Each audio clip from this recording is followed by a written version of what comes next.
Hello everyone, welcome to Naira studio. आप सब कैसे हैं? आई होप कि आप सभी बहुत अच्छे होंगे। तो फ्रेंड्स, चलिए फटाफट से आप अपने हिंदी का जो प्रश्न पत्र आप लोगों को मिला उसको आप लोग मिलान कर लें। आई होप आप लोगों का पेपर बहुत ही अच्छा गया होगा, क्योंकि एंजॉय करके आपने किया होगा।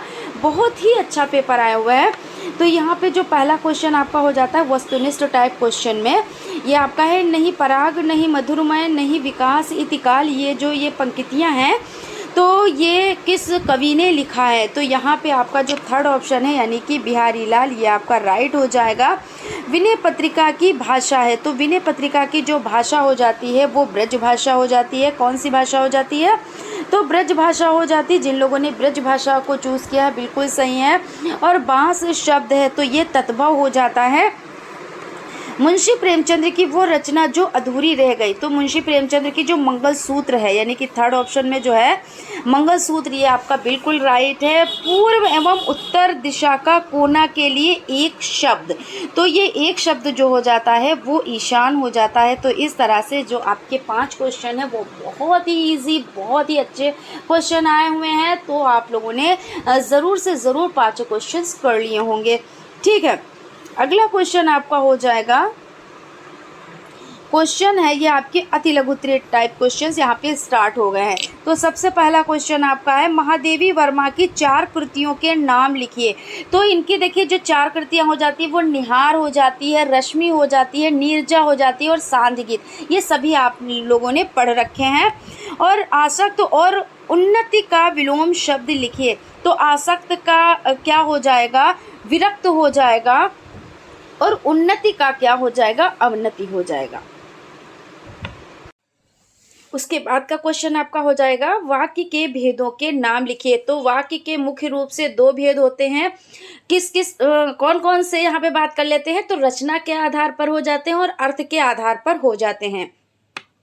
अगला क्वेश्चन आपका है अर्थ के आधार पर शब्द के भेदों के नाम लिखिए। तो अर्थ के आधार पर देखिए विधानवाचक, निषेधवाचक, प्रश्नवाचक, आज्ञावाचक, विस्मयादिवाचक और इच्छावाचक और संकेतवाचक और संदेहवाचक, ये हो जाते हैं। आई होप आप लोगों ने ऐसे ही लिखा होगा। मानक हिंदी का मूल आधार कौन सी बोली है? तो मानक हिंदी का जो मूल आधार है उसकी बोली हो जाती है खड़ी बोली हो जाती है। और अगला क्वेश्चन आपका रहेगा तकदीर खुलना मुहावरे का अर्थ लिखिए। तो तकदीर खुलना यानी कि किस्मत चमकना, यानी कि आपके साथ बहुत अच्छा होना, है ना। तो यही तो कहते हैं कि तकदीर खुल गई। उसके बाद आप लोगों के लघुत्तरीय टाइप क्वेश्चंस स्टार्ट होते हैं और बहुत ही अच्छे क्वेश्चंस आए हुए हैं। जीवनी और आत्मकथा में साधारण अंतर स्पष्ट कीजिए। यानी जीवनी किसको कहते हैं, आत्मकथा किसको कहते हैं? तो जीवनी उसको कहते हैं कि जैसे आपने किसी दूसरे को देखकर उसको उसके बारे में लिखा है ना, उसके बारे में जानकारी इकट्ठा की, तो ये हो जाती है जीवनी। और आत्मकथा जैसे आपने अपने ही बारे में लिखा तो वो हो जाती है आत्मकथा। अब इसमें अंतर क्या है? तो जीवनी का मतलब ये होता है भाई जितना आपको किसी ने बताया आप उतना ही तो उसके बारे में लिखेंगे। ऐसा तो नहीं है कि आपको उसके बारे में 110% बातें पता ही हो, क्योंकि वो जितना आपको बताएगा आप उतना लिखेंगे। लेकिन आत्मकथा में ये होता है कि अपने बारे में हमें सब कुछ पता होता है। तो उसमें क्या होती है, आत्मकथा में सच्चाई ज्यादा होती है। और जीवनी में भाई हो सकता है कहीं पे ज्यादा सच्चाई ना भी हो। तो इस तरह से आपने अंतर कर दिए होंगे। उसके बाद है लोकोक्ति और मुहावरे में अंतर है क्या है और उदाहरण सहित। तो ये भी आप लोगों को हमने डिटेल में बताया था कि लोकोक्ति क्या होती है और मुहावरा क्या होता है ना। तो आप लोगों ने किया होगा।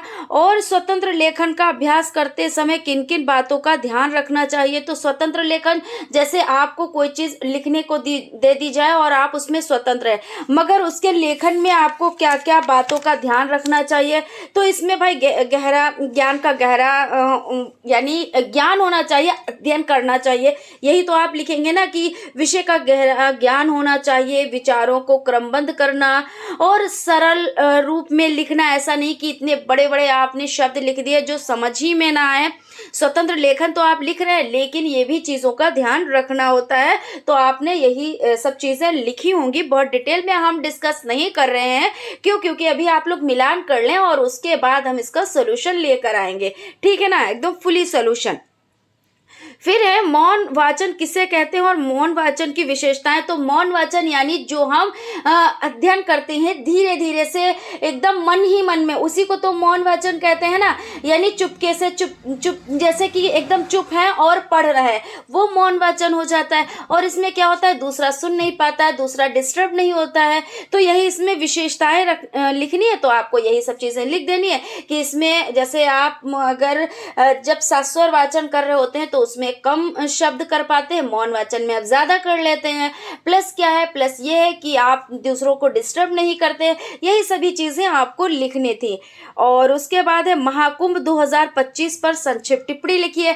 तो इसमें तो आप लोगों ने खूब भर भर के लिखा होगा। तो इसी तरह से आपको लिखना था कि महाकुंभ 2025 भारत का एक क्या है, भव्य और महत्वपूर्ण धार्मिक आयोजन था। और जो कब से स्टार्ट हुआ भाई, ये तो लिखना ही आपको था। तो 13 जनवरी 2025 से और 26 फरवरी 2025 तक चला और उत्तर प्रदेश के प्रयागराज में आयोजित किया गया था। और यह जो आयोजन है ये लगभग 12 साल बाद होता है। और ज्योतिषीय यानी गणनाओं के कारण इसका विशेष महत्व है। इस तरह से आपने लिख दिया होगा। इसमें बहुत ज़्यादा भीड़ भाड़ थी, बहुत ज़्यादा लोग वहाँ पे गए, है ना, सब लोगों ने भाग लिया। तो इस तरह से आपको लिख देना था। उसके बाद है हिंदी शिक्षण में मूल्यांकन की प्रक्रिया स्पष्ट कीजिए। तो इसमें मूल्यांकन का मतलब क्या होता है कि आंकना, यानी जब आप बच्चों को पढ़ा रहे होते हैं और बाद में उनका मूल्यांकन करते हैं तो क्यों करते हैं कि बच्चे को कितना आया और कितनी कमी रह गई। तो यही सब चीजें आपको लिखनी थी। फिर है विराम चिन्हों का महत्व स्पष्ट करते हुए किन्हीं 4 विराम चिन्हों के नाम लिखिए। तो विराम चिन्हों का मतलब ये हो जाता है कि जहाँ पे ठहरना है, रुकना है। जैसे आप बोल रहे हैं तो आप सांस ले रहे हैं, तो जब थोड़ा सा बोले फिर सांस ली, फिर थोड़ा सा बोले फिर सांस ली, ऐसा होता है ना। और जब पूरा सेंटेंस कंप्लीट कर लेते हैं तो ठहर जाते हैं। तो जब आप लिखते हैं तो क्या होता है, तब आपको विराम चिन्हों का यूज करना होता है। तो थोड़ा ठहरते हैं तो अल्प विराम, अर्ध विराम, और एकदम एक पूरा सेंटेंस हो जाता है तो पूर्ण विराम, क्वेश्चन पूछ रहे होते हैं तो क्वेश्चन मार्क यानी प्रश्न चिन्ह। इस तरह से बहुत सारे चिन्हों का आप प्रयोग करते हैं। तो यही सब आपको लिखना था। प्लस आपको क्या है, किन्हीं 4 विराम चिन्हों के नाम भी लिखने थे।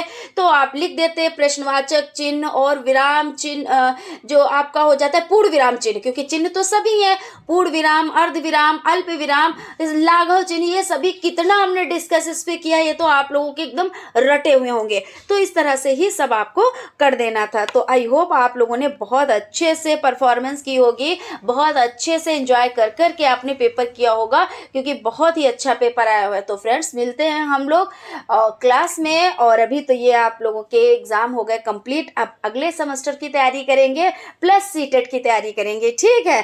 तो आप लोग जुड़े रहें और अगर न्यू है चैनल पर तो चैनल को जरूर सब्सक्राइब कर लें और भाई लाइक वाइक कर दिया कीजिए और टेलीग्राम चैनल को भी ज्वाइन कर लें। तो फिर मिलते हैं हम अगले क्लास में, तब तक आप लोग अपना ख्याल रखें। Thank you.